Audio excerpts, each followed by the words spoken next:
Hi everyone, I just wanted to show off my latest project.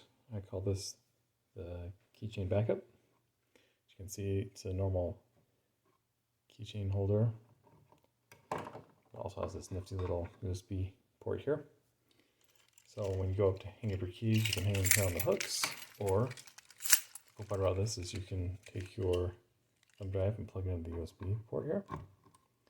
And there's a Omega 2 Plus inside the case here. It's going to act as a backup server for all your files.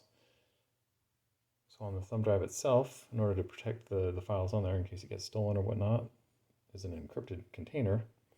And the Omega 2 has the password to mount this and unencrypt it. And then at night while I'm sleeping, data gets backed up onto here. And then the next day when I need to go somewhere, unplug it, take my keys with me, and I have all my data on this thumb drive, which is encrypted. And it goes with me everywhere I take my keys, which is awesome.